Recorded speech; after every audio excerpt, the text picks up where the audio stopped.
प्रशांत कोरटकरनी जे न्यायालयामध्ये कागदपत्र सबमिट केले जामीन अर्जासोबत, त्याच्यामधले अनेक कागद हे त्याच्या सह्यांचे आहेत आणि त्याच्या सह्या वेगवेगळ्या आहेत. म्हणजे आम्ही 5 कागदपत्र न्यायालयाला दाखवले, ते 5ही सह्या वेगवेगळ्या आहेत असं आमचं म्हणणं आहे. मोबाईल मधला डेटा इरेज केला, पोलिसांचं संरक्षण ज्याच्या घराला सुरुवातीला देण्यात आलं होतं, त्या पोलिसांच्या मोठ्या संख्येने पोलीस असतानाही तो फरार झाला आणि प्रशांत कोरटकरचा जामीन अर्ज कोल्हापूरच्या न्यायालयाने फेटाळलेला आहे. आणि फेटाळताना आम्ही जे काही कारणं दिली होते ते ग्राह्य धरले न्यायालयाने, त्याबद्दल मी न्यायालयाचे आभार मानतो.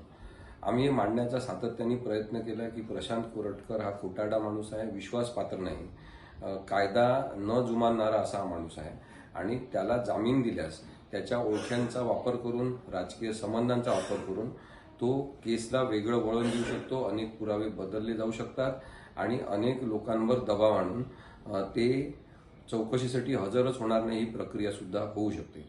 प्रशांत कोरटकरनी जे न्यायालयामध्ये कागदपत्र सबमिट केले जामीन अर्जासोबत, त्याच्यामधले अनेक कागद हे त्याच्या सह्यांचे आहेत आणि त्याच्या सह्या वेगवेगळ्या आहेत. म्हणजे आम्ही 5 कागदपत्र न्यायालयाला दाखवले, ते 5ही सह्या वेगवेगळ्या आहेत असं आमचं म्हणणं आहे. आणि प्रशांत कोरटकर हा युक्तिवाद ऐकत होता, तो हजर होता, तरी सुद्धा त्यांनी सह्या त्या माझ्या नाहीत असा उल्लेख केलेला नाही किंवा त्या सह्या माझ्याच आहेत असं सुद्धा म्हटलेलं नाही. या पार्श्वभूमीवर आपण हे पाहू शकतो की ज्या माणसाने मोबाईल मधला डेटा इरेज केला, पोलिसांचं संरक्षण ज्याच्या घराला सुरुवातीला देण्यात आलं होतं, त्या पोलिसांच्या मोठ्या संख्येने पोलीस असतानाही तो फरार झाला आणि जवळपास 1 महिना वेगवेगळ्या ठिकाणी लपून राहिला. कदाचित कोणीतरी सांगितल्यामुळे की आता हजर झालंच पाहिजे, बदनामी फार होत आहे आणि म्हणून तो हजर झालेला आहे.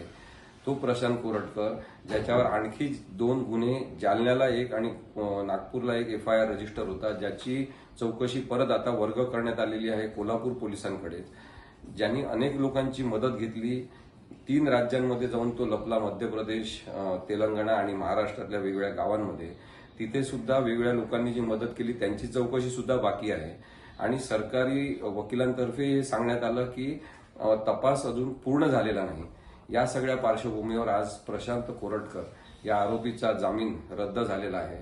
मी हे सुद्धा सातत्याने सांगण्याचा प्रयत्न केला की छत्रपती शिवाजी महाराज, छत्रपती संभाजी महाराज, जिजाऊ माँसाहेब यांच्या संदर्भात आणि ब्राह्मण आणि मराठा एक सामाजिक तेढ निर्माण करण्याच्या संदर्भात प्रशांत कोरटकरनी जे वक्तव्य संवाद म्हणून केलेला आहे त्याचा दुसरा अर्थच काढता येत नाही.